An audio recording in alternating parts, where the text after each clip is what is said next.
Well, good morning. My name is Matt. I'm one of the pastors here at Watershed, and this is the first Sunday of a new series we call Textuality, where we spend several weeks kind of delving into past ideas, past stories, past components of theology or doctrine, and we begin to try to translate those into our 21st century reality. And we did this series this time last year during the summer, and it really seemed to create a lot of traction for folks. I know part of what happens when you step into this community, whether it's been over the last several months or several years, is you're trying to take something that maybe has been dismantled or deconstructed, and then you're trying to reclaim that. You're trying to restructure that or recreate a new construction around that. And so this series kind of dials into that need that we hear often articulated from our community. And so there's something that I want to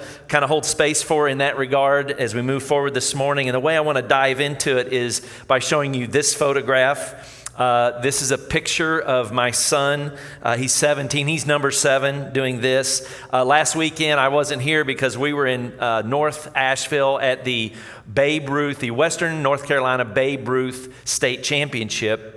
And we had a rocking good time. It was 4 days of baseball, and Mez's team got out of the gate really strong. They went 4-0, only to be crushed by a 1-0 loss in the semifinals. But on Saturday afternoon, leading up to the semis, in an earlier game, something happened that sort of caught my eye. Right before the first pitch was thrown, the first baseman and the pitcher from the opposing team joined each other on the pitching mound. They took their hats off, and together they knelt and they prayed. And this went on for, 20 or 30 seconds and just sort of held the space there at the field. But as it was happening, some of their fans started to chirp, and they said things like, "That's right. This is the way we do it. This is who we are." And then you sort of heard this kind of applause that supported this thing that was happening. In my earlier adult life, I was a high school basketball coach and a math teacher in the state of Kentucky. And in my late 20s, I had sort of like this spiritual awakening. Some would have referred it to as a season where I rededicated my life to Jesus, which might sound familiar to some folks here. But as part of taking on that job, I had to assume the role of something called the club sponsor for the Fellowship of Christian Athletes, FCA. And part of my role as the club sponsor was helping students organize different events, some of which were events where there were these public displays of prayer. We prayed around the flagpole. We prayed at prayer breakfasts. After games, there would be this concerted effort of Christians and anyone who's interested coming to the center of the floor or the field or whatnot and closing the game out with prayer. And I know there's quite a bit of political publicity around this sort of thing right now, especially in light of the recent Supreme Court ruling where that ruled in favor of a Washington State high school football coach who had been dismissed for organizing these sorts of moments. But this morning isn't a political conversation. I just want to assure you of that, although that's not out of the question here. And might actually serve us well in the future if the opportunity presents itself. But I'm starting here to underscore with this story the complicated relationship that I have with prayer at age 56, don't get ahead of myself here. Up until that season of spiritual awakening that I mentioned earlier, prayer really wasn't a part of my life. I kind of functioned in a vacuum of any sort of considerations around God. But once I started to really take a spiritual life more seriously, I had this friend who really started mentoring in this particular discipline. He invited me to pray regularly, like daily. And there was this one particular verse that he shared with me that really was sort of the hinge pin of me moving forward, and it's found in the book of Philippians, which was written by a guy named Paul, one of the sort of first century leaders of the church starting, where Paul writes, "Do not be anxious about anything, but in every situation, by prayer and petition, with thanksgiving, present your requests to God." And the Bible is loaded with stories and instructions and examples of prayer, isn't it? Like the book of Psalms itself is this massive production of the prayers or the lamentations of some of Israel's most notable leaders, attempting to communicate with the God of their understanding. The God of Israel is how it's portrayed in the scriptures. And then we know Jesus prayed frequently. In fact, his last words were a prayer. He taught his disciples to pray. In fact, our Father who art in heaven, hallowed be thy name. The Lord's Prayer was a response to the question, Jesus, how do you do this? How do you pray? But after ignoring my spiritual life and sort of dismissing God for a lot of years, making your petitions known, man, this really took on some energy for me. Really struck a chord, like daily-ish. You want to do it daily, but then, all right, I forgot Tuesday, and then you deal with the shame and the guilt around that like a good Christian. But I filled up hundreds of pages of journals, like that now fill several boxes collecting dust in my attic. Prayer was empowering to me. I was told that I mattered to God and that God was interested not just in what I was experiencing, but what I felt, what I needed, what I wanted. And it's something that I still hold true today, but in a much different way that will become clear in just a moment. But we talk here occasionally about different views of God.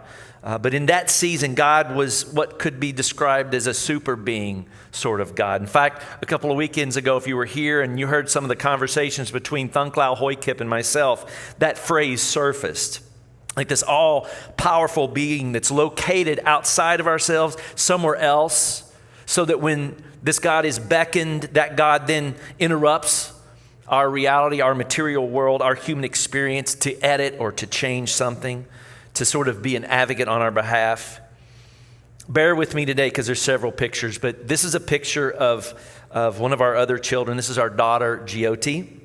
We actually have 3 internationally adopted children. Jyoti is adopted from India. Sullivan is adopted from Thailand. Jyoti's 22. Sully is 20. And then Mez, of course, that you saw earlier, is 17.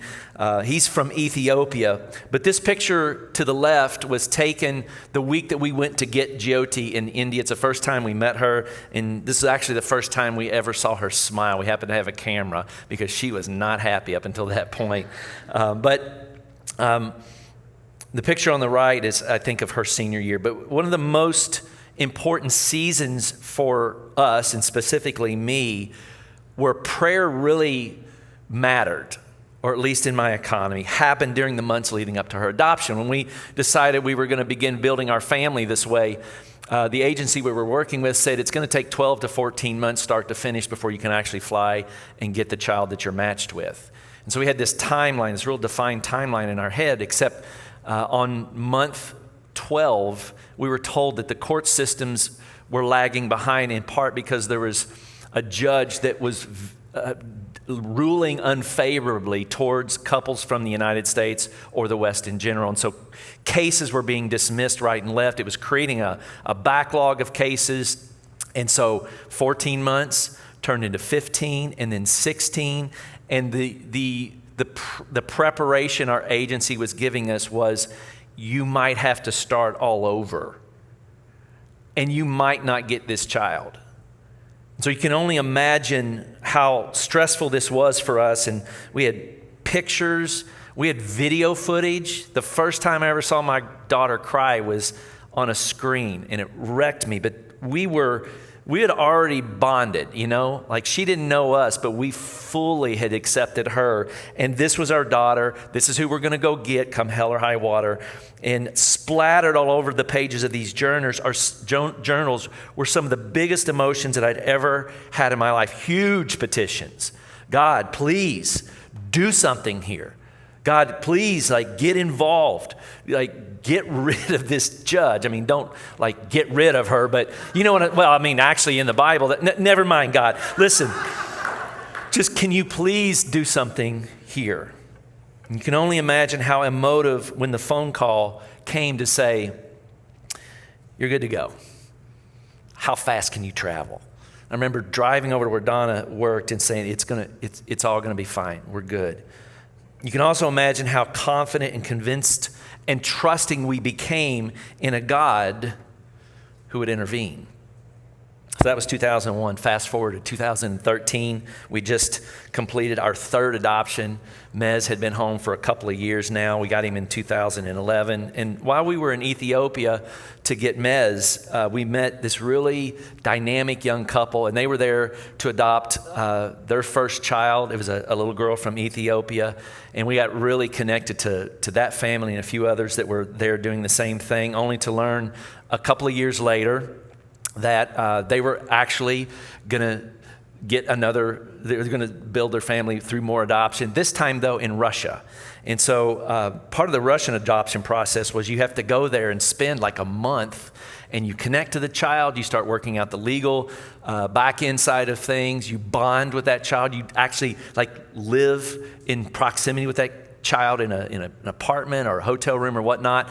And then, and this is just makes no sense, and it sounds torturous because it is, you have to leave Russia, come back to the United States, button some things up here, wait for things to evolve there, and then several months later you return, and that's when you bring the child home. And so that was the drill. And the family returned, and in about 3 or 4 weeks, as a way of politically punishing the United States for its foreign policy decisions, Vladimir Putin put a freeze on all U.S. adoptions. And for our friends, this was a devastating blow. They had already held this little girl. They had already communicated, bonded, laughed, played, cried, and immediately they sent out like the clarion call for everyone to pray, to make their petitions known, and they asked their friends to get involved. In fact, they were literally interviewed on CNN, on national television, because this was such a huge story. So this family, after trying everything imaginable, hiring attorneys in Russia, meeting with the State Department, petitioning the White House, petitioning God, thousands of people praying that somehow God would step into the middle of this. After months and months of this, it became clear that this was not going to happen. And the adoption never materialized. And to this day, they have no idea where this little girl is. They have no idea what the outcomes of her life have been. And the daughter that they promised to return to bring home never came home. 2 stories, similar circumstances, tons of petitions, 2 completely different outcomes. Which brings me back to my son's baseball game. And these 2 really precious, sweet boys kneeling and praying amidst applause and affirmation from their fans. And there was for me this inner conflict watching this unfold, knowing that there were and are seasons in my life where I not only affirm something like this, but I participate in it. Seasons where I still practice at some level, like I find myself whispering to the divine, please do something. But at 56 and at that moment, the only word that came to mind was complicated. John Shelby Sponge was one of the most prolific voices in liberal theology from 1955 to last year when he passed. He actually was born and grew up in Charlotte. I didn't know that till recently. But in 1977, he was one of the first American bishops to ordain a woman into the clergy. In 1989, he was the first priest to ordain an openly gay man, and both acts serving as these huge catalysts for the Episcopal Church to eventually accept and affirm the gay community in 1996, and then in 2015, actually recognized same-sex marriage. But Sponge, his wife succumbed to cancer later on in their marriage. Talks about this really complicated relationship he has with prayer. But in this quote, part of why it's complicated is the way that he understands God. He writes this: God is not a being to whom beings can relate. God is rather being itself. God is not a noun that needs to be defined. God is a verb that needs to be lived. And I wanted to focus on this or mention it at least because there's no denying that petition-oriented prayer is present within the pages of the Scriptures. That's undeniable. But there are other places in the Scriptures where it seems to be something else. It seems to transcend the petitionary way of showing up. For instance, Paul says, make your petitions known, but then later he also writes, pray without ceasing. In everything give thanks, for this is the will of God in Christ Jesus concerning you. Quench not the Spirit. Petitionary prayer, praying with gratitude, that's really kind of straightforward, right? Like, in fact, that's how often we're either taught to pray or how we often move towards some sort of prayer, especially if the God that you're referring to is sort of this super being sort of God. But pray without ceasing? Seriously? Quench not the Spirit. I mean, Paul, what the heck are you talking about here? I mean, how is that even achievable? But here's where I think Sponge's idea about God as being itself, God as a verb that needs to be lived, begins to open up all sorts of interesting possibilities.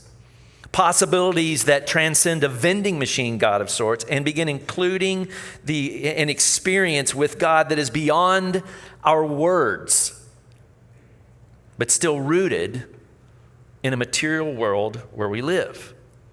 Possibilities that include God as some force or energy that animates life, that flows from one human being to another. God as the very source, the essence of all things, the force that holds all things together, which was perfectly in line with other ideas that Paul would conceive of in terms of God as well. And hence, when you hear Paul say, so pray without ceasing and quench not the Spirit, if your only category is super being God, this seems impossible. And it is, because you got to sleep, right? You got to watch Netflix. You know, how you supposed to hold those things together? But if God is some sense of divine nature, energy flowing, then what we're talking about here is the way that love connects us to us, connects us to each other, and connects us really to everything. We're talking about how everything is bounded, how life is bound together, how we're far more interdependent than we are independent, and we just may not realize it. So prayer then of this nature, without ceasing, without quenching the Spirit, I think has less to do with petitions rather, and way more to do with being present. Way more to do with a way of life. Way more to do with environments that we create or occupy or foster. More awareness or consciousness around what's already true, whether we can see it or not. What's already happening, what's already going on in our body or in our bodies of the people in the world around us, or in the body known as the world at large, which still might feel complicated, but I would argue you're choosing the wrong word. It's not complicated. It's just really mysterious. It's just so beyond us. It's mysterious that you and I are both part of something, and something is a part of us, and that this something, at least according to Sponge and according to, I would argue, Paul, in our Christian tradition, could be called God, Christ consciousness, the universal Christ. Like, we're grasping for the words when words are just not enough. So here's a question that's been helpful for me that I'd like to share. And that question is, what sort of environments or behaviors could you involve yourself in where this sort of reality or mystery can be cultivated? That's an important idea, right? Because it's always ongoing. What experiences with yourself, others, in the world could you embrace that embody more connection, more awareness, around this idea of us sharing a bounded life and interdependence. This too, if God is really love, which is a biblical idea, just for the record, if God were to be a verb, then the action of love, that would be divine, right? The way we love through our actions becomes a way of praying then, doesn't it? The way we practice humility or courage, authenticity, transparency, the way we believe the best about ourselves and others, the way we practice kindness, and the way we stay curious instead of judgmental of others, specifically curious about those who are not like us, who sit at the margins of what we would say are normal, or who irritate us. Those hard to love people, which you can find most easily when you look in the mirror. Oh, you didn't think that was funny, huh? The way we apologize, reconcile, make amends, forgive, the way we speak and hear truth, the way we empathize. Suddenly, pray without ceasing takes on a whole other meaning. Quench not the spirit. Man, there's like both a responsibility and an invitation to live in a way that's completely different. It takes on a whole different meaning. It makes more sense as God becomes less of a magic 8-ball kind of God and more about a God that is in the shared life that we experience. Another way of asking this might be, if you were to audit the patterns, behaviors, or attitudes of your life, would those behaviors or attitudes be a reflection of prayer? Would they quench not the Spirit? Or would they unleash the Spirit into your life and into the world? Prayer that offers petition, prayer that never ceases, that quenches not the Spirit. And then finally this, in the Hebrew scriptures, the psalmist cries out to God, "Give ear to my words, O Lord. Consider my groaning."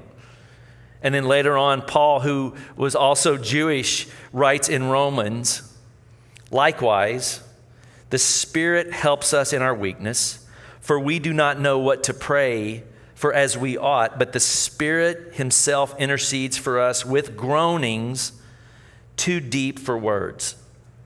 And he who searches hearts knows what is the mind of the Spirit, because the Spirit intercedes for the saints according to the will of God." Sometimes I groan, and I don't realize I'm groaning. Like sometimes something is so painful, embarrassing, difficult that I've gone through, am going through, like it rises up out of my subconscious, and it's like shows up with this deep sigh or moan or groan. Maybe it's anger or shame or embarrassment or regret or grief. All I know is that it's spontaneous. It often happens without me realizing, and for some reason it happens in the shower. And I don't know why it happens in the shower, but sometimes it will happen in the shower, and from the other room, I'll literally hear Donna say, "Hey, are you all right?" And initially it was like, "Hey, are you all right? Do I need to call 911? Are you having a heart attack?" More lately, it's like, "Hey, are you all right? Are you having a heart attack? Do I need to call 911? She is so insensitive at this point after all of these months of me groaning in the shower, which is probably a horrible story to tell. Anyway, but when we're talking about prayer, beyond petitioning and the lived experience with ourselves, we're talking about what do we do with our pain? What do we do with our anxiety, our suffering? And according to Paul, we're talking about some sense of presence or stability or hope found in the midst of the groan. For we do not know what to pray, but the Spirit intercedes with groanings too deep for words. You see what he's saying here in his experience when he was at his lowest moment, when the despair or the struggle was too much. The words weren't enough, and all that could materialize was a groan or a moan or a cry. In his experience, it was unclear where Paul was ending and where God was beginning. There was way too much overlap for him to go, oh, that's me or that's God. And in his view, at that point, God was just as real as it ever had been. And to let that idea grow, to let that conclusion play out, to hold tension between the longing or the need to petition and what is often the response of silence that follows. Groaning as a prayer acknowledges you're gonna be all right, even when you're not gonna be all right. Groaning as prayer holds onto the hope and the faith that in our weakness, with every breath, with every groan, we are present to love. We are present to God. God is present to us, and we, us, me, and God are together. And according to the great theologian Ted Lasso, when we are together, it's a gift. Otherwise, why would they call it present? Prayer that offers petition, that never ceases, that quenches not the spirit. Prayer from the groan. By the way, I think this idea of groaning transcends, but let me back up. You probably noticed this oscillating in and out of who we are as a community. Like I've just described 4 different ways of showing up to this, and literally on a Sunday morning, there's probably a sense that, wow, like this feels like kind of an ebb and flow. It's because we're still trying to figure it out. But these ideas, the groan, I think transcends or translates back and forth from individual to community. If you've been around here for a while, every time there's some sort of evolutionary shift, there is some sense of individual and collective groaning. It's like, oh, wow, this moving from what's always been into uncharted waters, that's been a part of our story.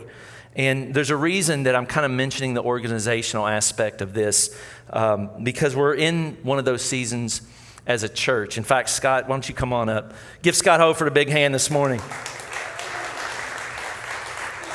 Oh, thank you. That was so smooth, wasn't it? We're good at that, aren't we? So we've you and I have been in some really deep conversation over the last 2 months, and this idea of groaning, does that strike a chord? Well, for decades, yeah, right? Yeah.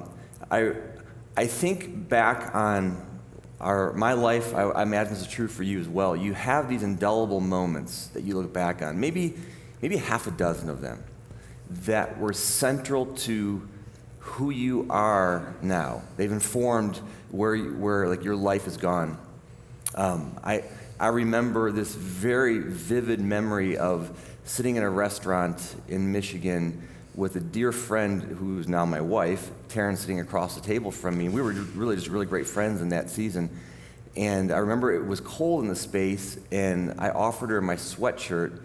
And for whatever reason in that moment, there was this, wait a minute, we went from friendship to, I think there's something here. I don't know why, something clicked for me in that. And I remember that vividly, and it's very clear for me. And 6 months later, we were married, so it worked apparently. I remember my 2 sons coming into this world as I was in that room and next to my wife and watching that whole experience and taking it in. Man, I will never forget that.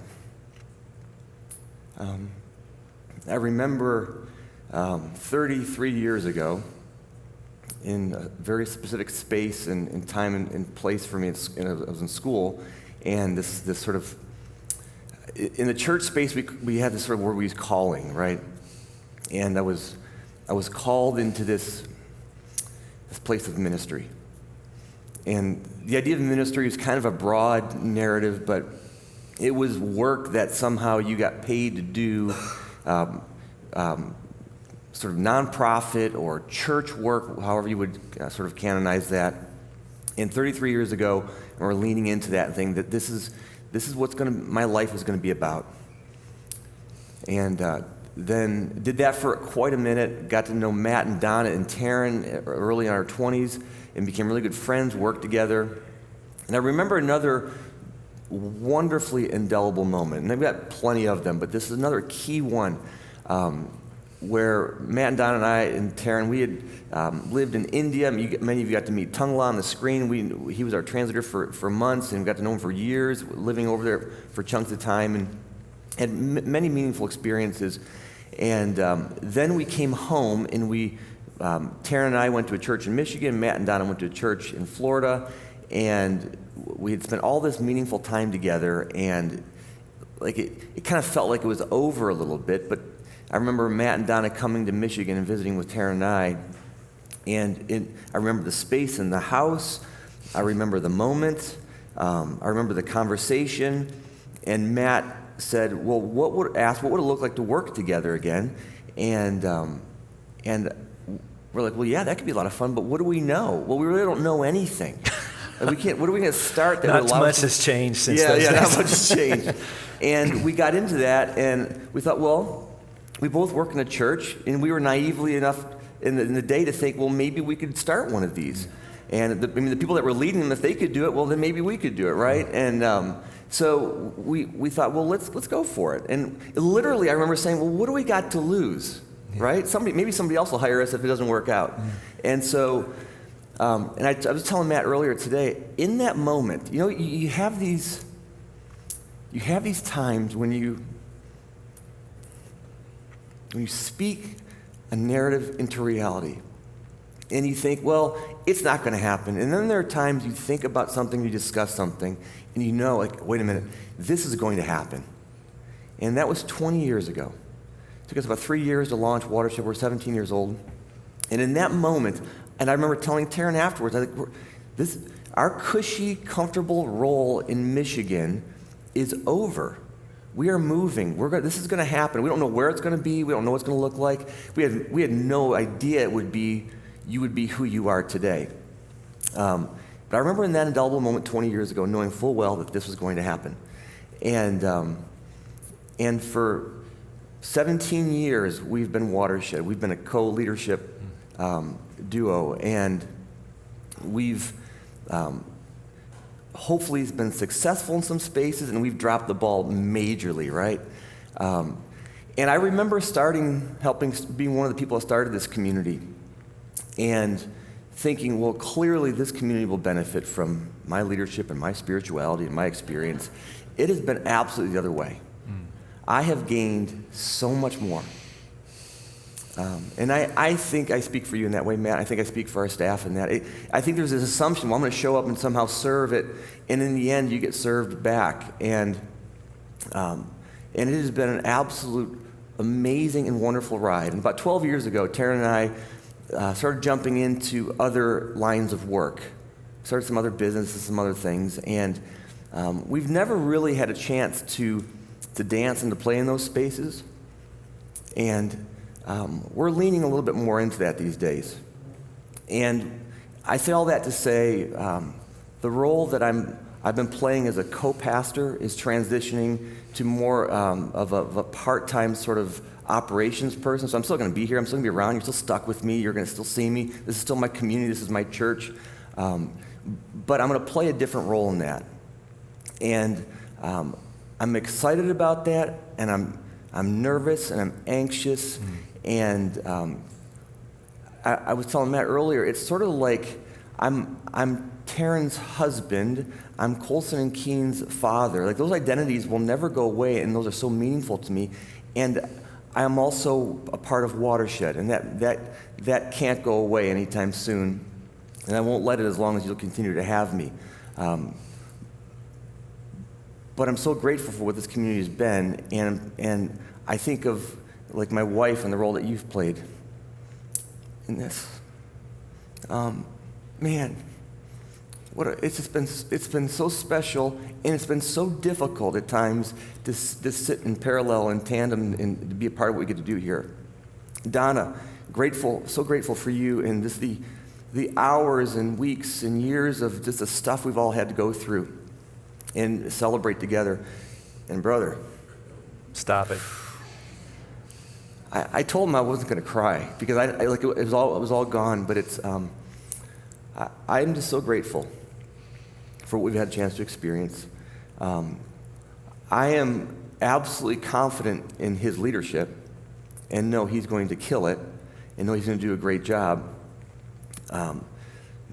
For a bunch of different reasons. You have a killer staff. You have some elders and lead team members that, man, they're in the weeds with you. And this is not your first. You've been around the block a minute, so I know you're going to kill it. But we just kind of wanted to. We're thinking about this idea of prayer and this idea of groaning, right? Like this has been something we've been talking about for a minute, and groaning into it, and just grateful that we get to do this together. And this is not a sad season. This is we talk about it often, like life and death here, when things sort of die and then resurrect, and something new is emerging here. Something new, beautiful. I think is very beautiful is beginning to surface, and so just grateful for the season. Right? How you doing? All good, man. All good. When Scott started verbalizing this a couple of months ago, it's like my brain and my heart were working double time to try to figure out, no, don't verbalize that. Put that back in the bottle. Put that back in the bottle. When we started this in 2005, the churches that sent us told us it was a bad idea. You shouldn't do this as a co-pastor leadership model. There's too many ways that can go south. And I guess at one level, the dirty little secret, that whole period leading up to it was, I was not going to do this alone. There's just no way. It was too risky. It was too scary. And there was only one person on the frickin' planet that I would even consider doing this with, and it was you. It was a relationship and a trust and a bondedness that was forged in experiences that transcend anything I'd ever gone through, that found us working in hostile environments and locking arms and getting through that, all the way to experiences on completely different continents. And this thing that we've had all this time moved from friendship to brotherhood. I don't have a brother, and I've told you this. I know you got brothers. I'm positive I'm a better brother than they are. Sometimes, yes. Yeah. But I think the thing that is going to remain true, and you and I have committed to this from day one, it's like, this has to work. It has to work because I love you, and I know you love me, but it also has to work because if it doesn't work, the implications of that are staggering for the people that say, hey, like, this is the community we want to be a part of, and nothing changes for us in that. I know we've talked about that. This is only a matter of more deepening and more intentionality moving forward, but I don't have words right now to say thank you. I don't even, like, it's not enough. The way that you've shown up, and I'll start with this community, the way you and Taryn and your kids, Colson and Keen, and for years, the way that you've led out in front, and then also the way that you've led quietly that nobody knows about. The things that you're a part of, the goodness that you dispense, the kindness and this covert generosity and flow of relationship and support and stability in people's lives who right now, they know who I'm talking about in this space. And then finally for me, I'll never have a better friend in my life. I'm absolutely convinced of that. And I know if you're here for the first time, you're like, what in the world is this? Yeah. And if you can, thank you for giving us the space to do this morning. I am terrified at one level to move forward. When this started happening, it took about 3 weeks for both me and our lead team to go, like, what what do I want, or what do we need to do? And the consensus with our staff and that group of leaders was the invitation for me to step into this as the lead moving forward. And so I'm doing that with fear and trepidation, but also with the confidence that you named, where like more than ever, we have, I think, staff, a leadership community, and then the people in this room Certainly. to move this thing forward.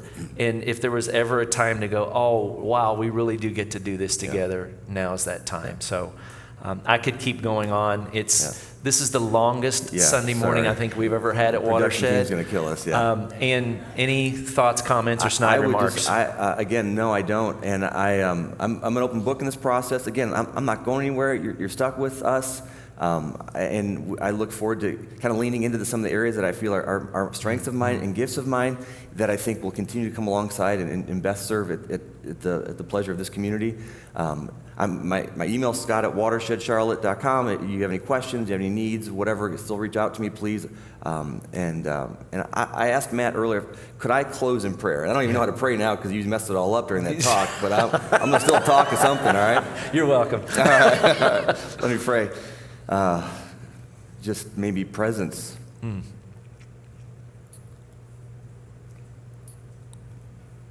So Spirit, essence, the Christ,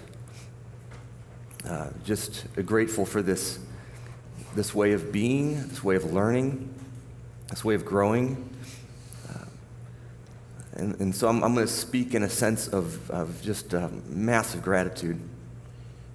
I'm grateful for the staff. I'm grateful for our elders here, the folks in these chairs, the people that this is their first day, and they're like, man, this is crazy. But maybe you're gonna like step into this community, and I so implore you to consider that.